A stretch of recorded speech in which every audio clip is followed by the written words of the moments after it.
Hi guys, it's Tori. Welcome back to my channel. Today I'm going to be talking about my 2020 reading goals. This year for me is going to be a lot of what I feel like is catch up to some degree. And while I don't actually ascribe to the whole idea that like, oh, if you are a this genre fan, these are the books that you absolutely have to have read in order to be a fan. You might miss out on some of the conversations, but like honestly, just be a fan, don't worry about it. However, there are definitely some series that I have not read in the fantasy genre that is not okay with me. Now I'm very, very excited about these series and I don't feel like this is going to be a chore. It's just something that I really want to commit to this year so that I have these series and books under my belt. Now my first 2020 reading goal is kind of a lofty one, but I know that I can do it, so I'm really excited about it, and that is to finish reading the Malazan Book of the Fallen by Erikson. Now, I have read books 1 through 4, Gardens of the Moon, Dead House Gates, Memories of Ice, and House of Chains, and I had started Midnight Tides, which is book 5, but I never actually finished it because life happened and I just kind of fell off of the Malazan wagon. Now, this is one of my favorite book series of all time. I'm a huge Malazan fan. I'm planning on doing book reviews of each of the 4 books that I have read, but I want to finish the series this year. I have 6 books left, kind of 5.5 because I started Midnight Tides. And I want to be able to say that I have read the entire series of Malazan, and I also really want to know how on earth he's going to end this series and how all of these moving pieces come together, because as anyone who is even remotely familiar with Erikson knows, there's a lot. There's a lot. I want to do some book reviews on this because I really have a lot to say about these books. I love them. They're definitely not without their flaws, but I absolutely love Erikson's work, and I think he's kind of a genius. The second goal on my 2020 list is another series finish, and that is I want to finish reading the Fitz and the Fool trilogy by Robin Hobb. I have read Fool's Assassin, and this was the first book that I had read in quite a long time that I had that strong of a cathartic reaction to. It destroyed me emotionally, and it's the first book in the trilogy, so I'm assuming that I'm going to be appropriately emotionally destroyed by these 2 books. So I want to finish these, and I actually started reading these out of order. I didn't realize that after the Farseer trilogy, the original that starts with Assassin's Apprentice, that there's actually a middle trilogy called the Tawny trilogy that is in between that one and the Fitz and the Fool trilogy. So I'm going to finish this first, which I know is out of order, but you know what?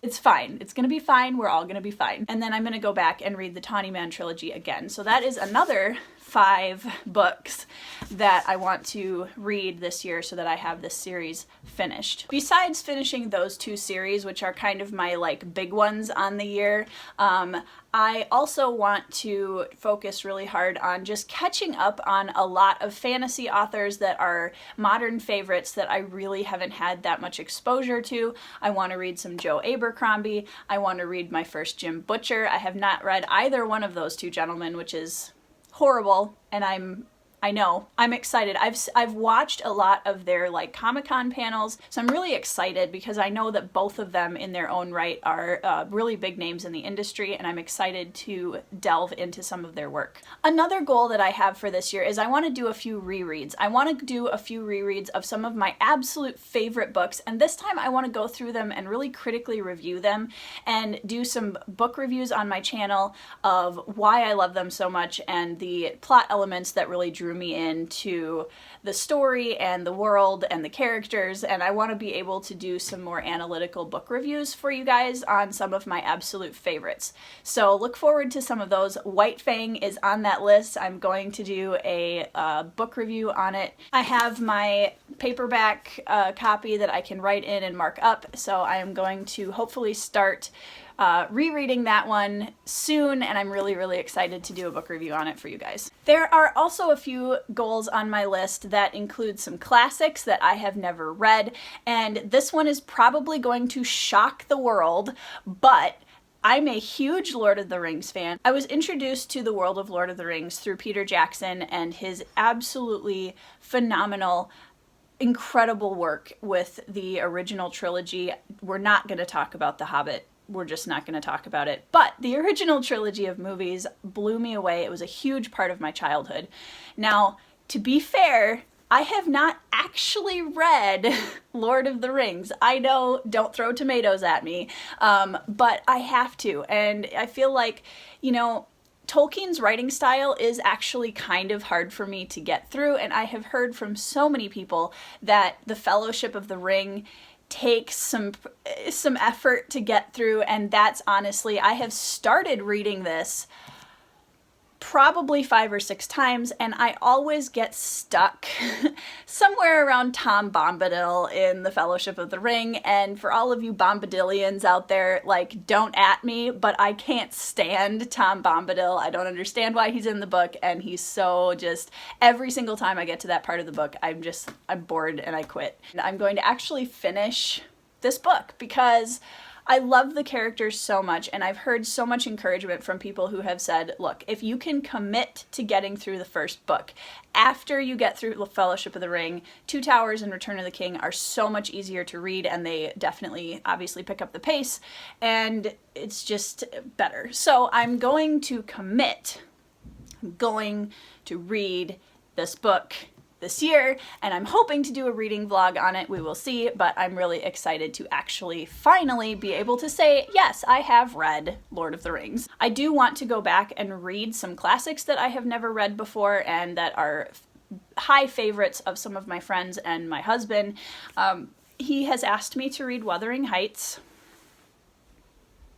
I'm a huge fan of Jane Eyre. My husband is a huge fan of Wuthering Heights, and he's like, you need to read this, you need to read this, you need to read this. So I'm going to read Wuthering Heights this year if I can manage it. I have tried a couple of times before, and I just, like, I'm fine with classics. I've read classics. I like classics depending on the classic, but I'm having a hard time with the writing style of this one. So we'll see. I'm going to try and get through it this year.